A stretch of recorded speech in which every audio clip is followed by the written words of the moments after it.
श्री स्वामी समर्थ सगळ्यांना। आज आपण ब्लाऊज पीसमध्ये उरलेले कतरण आहे किंवा छोटे छोटे तुकडे आहेत ब्लाऊज पीसमधल्या ब्लाऊज शिवल्यानंतर उरलेल्या चिंध्यांचं तुम्ही काय करता हे कमेंट करून मला नक्की सांगा। तर मी या प्रकारे पायदान वगैरे शिवत असते, त्याचबरोबर बस्कर शिवते, अजून काही छान छान कपडे असतील तर त्याच्यामध्ये जी काही भाजीसाठी आपण पिशवी लागते ना ती शिवते। या प्रकारे छान असे कापड शिल्लक राहिलेला असेल तर याचा काहीतरी छान असा उपयोग केला तर आपल्याला सुद्धा काहीतरी नवीन शिकायला भेटत असतं। तर या पद्धतीने बघू शकता दोन जे काही कपड्याचे तुकडे येतात दोन कट करून घेतले आणि अंदाजे आपल्या फरशी असते ना तेवढ्या मापाचं पायदान असायला हवं। तर छोटे छोटे तुकडे आहेत ते सगळीकडे पसरून घेतले।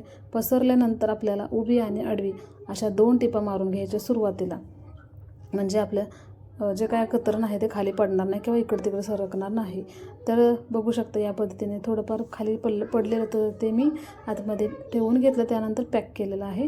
तर बघू शकता त्यानंतर दोन्ही साईडला या अशा उभ्या आणि आडव्या रेषा मारून घ्यायच्या। त्या मारल्यानंतरच आपल्याला दोन्ही साईडला गोट लावून घ्यायचा आहे। गोट किंवा बघू शकता या पद्धतीने गोट लावला तरच आपल्याला आपलं पायदान उठून दिसतं आणि छान असं मजबूत तसं टिकलं जातं, कारण त्याला आपलं डबल टिप मारत असतो ना आपण, त्यामुळे।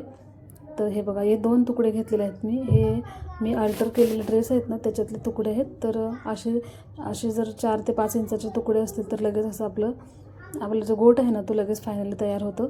तर एक साईडून मी या पद्धतीने आपल्या पायदानला गोट जोडून घेतलेला आहे। तर आता दुसऱ्या साईडून बघू शकता पलटी करायचं, अर्धा इंच फोल्ड करायचं, नंतर आपल्याला शिलाई टाकून घ्यायची आहे। तर एक भाग झाल्यानंतर दुसऱ्या भागाला सुद्धा मी या प्रकारे आपल्याला हे करू शकतो। बघू शकता या पद्धतीने गोट लावू शकतो। त्यानंतर जे काही ड्रेस शिवल्यानंतर जो कपडा राहिलेला असतो ना काठाचा, तर तो सुद्धा मी इथे जोडणार आहे, कारण दोन बाजू राहिलेल्या आहेत आता। तर त्या साईडला मला कापड भेटलं नाही तर मी म्हटलं हा जो काठ आहे तर त्या काठाचाच उपयोग करावा, तर त्यामुळे मी हा काठ लावून घेतलेला आहे। तर काठ खूप मोठा आहे तर मी या पद्धतीने आतमध्ये एक्स्ट्रा जास्त ठेवलं, त्यानंतर या पद्धतीने टिप मारली, त्यानंतर पलटी केलं आणि पुन्हा एकदा टिप मारून घेतली।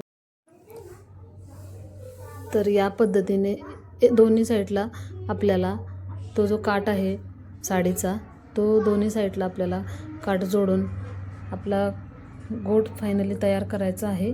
तर सुरुवातीला एक टिप मारून घ्यायची या पद्धतीने आणि सर्वात शेवटी थोडं थोडं फोल्ड करायचं आणि परत पलटी करून घ्यायची।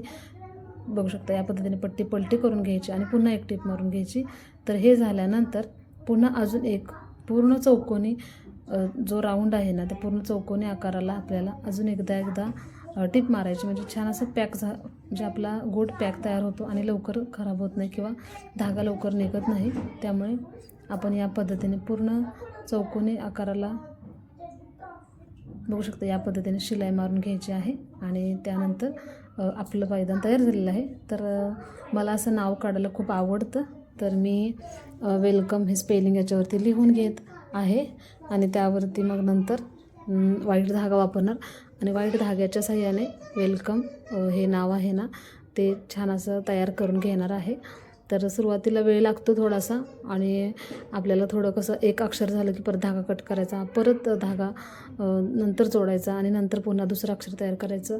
तर याच्यामुळे आपल्याला थोडंसं हे म्हणजे हे जे स्पेलिंग आहे ना किंवा वेलकम हे जे नाव आहे ना हे लिहायला वेळ लागत असतो, पण दिसायला खूप सुंदर दिसतं। अगदी आपण जेव्हा घरात येत असतो ना तेव्हा आपल्या दाराजवळ हे जे पायदान असतं ना ते पाहूनच छान असं प्रसन्न वाटत असतं, त्यामुळे मला असं नाव वगैरे टाकायला खूप आवडत असतं।